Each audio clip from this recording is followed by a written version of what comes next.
لاتے ہیں تو تھکن کے باعث آرام کے لیے لیٹ جاتے ہیں، اور آپ کا سر اقدس ابو بکر صدیق رضی اللہ تعالی عنہ کی گود میں ہے اور وہ آپ کے چہرے کا دیدار کر رہے ہیں۔ کچھ دیر گزرتی ہے کہ ابو بکر صدیق رضی اللہ تعالی عنہ کے پاؤں پر کسی چیز نے کاٹا۔ روایت میں آتا ہے کہ سانپ نے کاٹا۔ جب آپ کو کاٹا گیا تو درد شدت کی وجہ سے آپ کی آنکھوں میں آنسو آ گئے، اور وہ آنسو آپ سے رک نہ سکے، یہاں تک کہ وہ آنسو نبی پاک صلی اللہ علیہ وسلم کے چہرے مبارک پر جا گرے۔ تو آقا علیہ السلام نے پوچھا، اے ابو بکر کس بات نے رونے پر مجبور کیا؟ تو عرض کرتے ہیں، یا رسول اللہ صلی اللہ علیہ وسلم، مجھے کسی چیز نے کاٹا ہے جس کے درد شدت کی وجہ سے میری آنکھوں میں آنسو آ گئے۔ آقا علیہ السلام اٹھ جاتے ہیں اور فرماتے ہیں پاؤں ہٹا دیجئے۔ جب پاؤں ہٹایا تو اللہ کے محبوب علیہ السلام نے اپنا لعاب دہن ان کے اس زخم پر لگایا جہاں پر سانپ نے کاٹا۔ اللہ تبارک و تعالی نے آپ کو شفا عطا فرما دی، آپ کو تندرستی حاصل ہو جاتی ہے۔ اور وہ سانپ لکھنے والے لکھتے ہیں کہ وہ غار کے اندر داخل ہوا، اللہ تبارک و تعالی نے اس کو بولنے کی قوت عطا فرمائی، اور وہ اسلام عرض کرنے کے بعد عرض کرتا ہے کہ میں زمانہ قدیم سے اس بات کو سن رکھا تھا کہ آخری نبی الزماں ہوں گے اور مکہ کی سرزمین ہوگی اور وہاں پر وہ پہاڑ ہوگا، اس کے اوپر ایک غار ہوگی، وہاں پر وہ تشریف لائیں گے۔ میں اس دور سے لے کر آج تک اس غار سے کبھی جدا نہ ہوا، اس خوف سے کہ کہیں ایسا نہ ہو کہ میں یہاں سے دور چلا جاؤں اور وہ یہاں سے ہو کر چلے جائیں اور میں ان کی زیارت سے محروم رہ جاؤں۔ نبی علیہ السلام نے ان کو جانے کا حکم دیا، وہ چلا گیا۔ آقا علیہ السلام اور ابو بکر صدیق غار کے اندر ہیں۔ اب وہ کفار جو آپ علیہ السلام کے گھر کے باہر کھڑے تھے، جن کے سروں پر آپ نے خاک ڈالی، جو قتل کرنے کے ناپاک ارادے آئے ہوئے سے، جب ان کو اس بات کی خبر ملی کہ ابو بکر صدیق حضرت محمد عربی صلی اللہ علیہ وسلم کے بستر پر حضرت علی کرم اللہ وجہ الکریم آرام فرما ہے، اور وہ تمام کے تمام کفار پریشان ہو گئے اور پھر آپ علیہ السلام کو تلاش کرنے میں لگ گئے، اور یہاں تک کہ وہ تمام کے تمام کفار جو تھے تلاش کرتے کرتے اسی پہاڑ کی طرف آئے۔ جب وہ اس پہاڑ کی طرف آئے تو ان کو اس بارے میں بتلایا گیا کہ ہم نے دو افراد کو اس کے اوپر جاتے ہوئے دیکھا ہے۔ ان کو یقین ہو گیا، وہ تمام کا تمام لشکر جو آیا ہوا تھا وہ سب کا سب اس پہاڑ کے اوپر چڑھنے لگا۔ جب اوپر جانے لگے ان کا شور و گل بلند ہوا، ان کی آوازیں بلند ہوئیں، اور انہوں کی آوازوں کو ابو بکر صدیق رضی اللہ تعالی عنہ نے سن لیا۔ ابو بکر صدیق رضی اللہ تعالی عنہ نے جب ان کی آوازیں سنی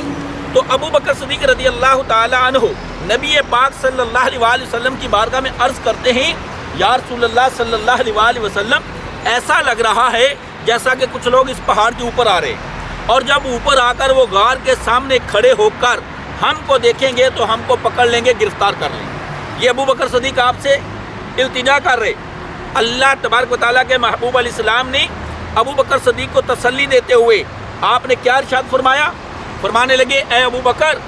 آپ پریشان نہ ہوئیے، آپ غم نہ کیجئے، لا تحزن ان اللہ معنا، اے ابو بکر آپ پریشان نہ ہوئیے، اللہ کی مدد ہمارے ساتھ ہے۔ آپ کا یہ فرمان جب سنا آپ بے خوف و خطر نہ ڈر ہو گئے اور غار کے اندر آرام فرما ہے۔ اب یہ کفار اوپر آ رہے ہیں، ان کے آنے سے پہلے پہلے اللہ تبارک و تعالیٰ نے آپ کی کیسی مدد فرمائی؟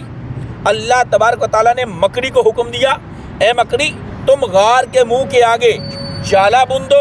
اس مکڑی نے غار کے منہ کے آگے جالا بنا اور کبوتری کو حکم دیا کہ تم یہاں انڈے دے دو، یہاں تک کہ اس نے انڈے دے دیے۔ اب جب یہ کفار چلتے چلتے اوپر آتے ہیں، ان کے آنے سے پہلے پہلے اللہ تبارک و تعالیٰ نے یہ سارا انتظام مکمل کیا، اور جب اوپر غار کے آ کر اس غار کے چاروں طرف گھوم کر آپس میں ایک دوسرے سے کہنے لگے کہ یہ تو ایسا لگ رہا ہے جیسا کہ زمانہ قدیم سے اس غار کے منہ کے آگے مکڑی کا بنا ہوا جالا ہے، اگر کوئی آدمی اس کے اندر داخل ہوتا تو جالا ٹوٹ جاتا اور کبوتری اڑ جاتی۔ پتہ چلا اس غار میں کوئی آدمی داخل نہیں ہوا، لہٰذا اس کے اندر جانے کی بجائے نیچے آتے،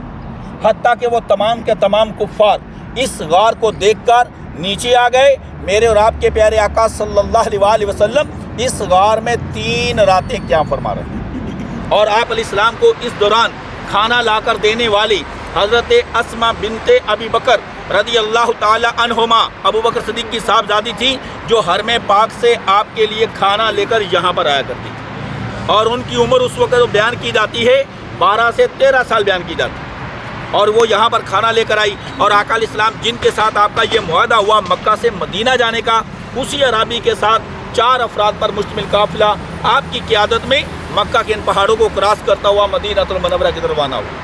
نبی کریم صلی اللہ علیہ وسلم کی زندگی سراپا معجزہ ہے۔ آپ کے معجزات اور آپ کے کمالات کو میں اگر بیان کرنے لگوں تو اس قدر ہیں کہ میں تو ختم ہو سکتا ہوں، میرے آقا کی شان ختم نہیں ہو سکتی۔ انشاءاللہ وہ کفار جو اوپر گئے تو نیچے اترے، بخاری شریف کی حدیث مبارکہ ہے، اس کی روشنی میں انشاءاللہ جو واقعہ پیش آیا وہ اس کا خلاصہ میں انشاءاللہ آگے والے سفر میں آپ کو بیان کروں گا۔ اور اس پہاڑ کا نام ہے جبل ثور۔ کیا نام ہے؟ جبل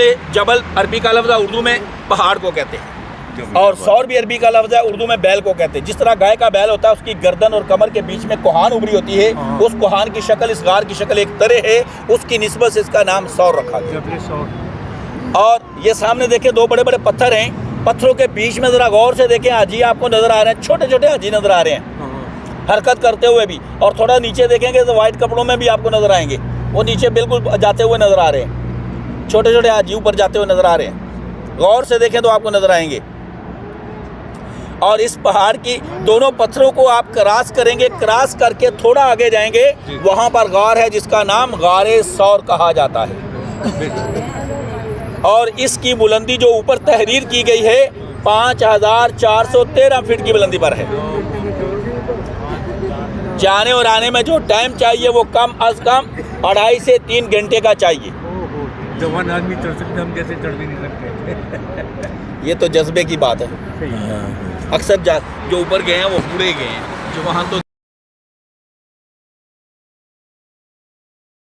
بسم اللہ الرحمن الرحیم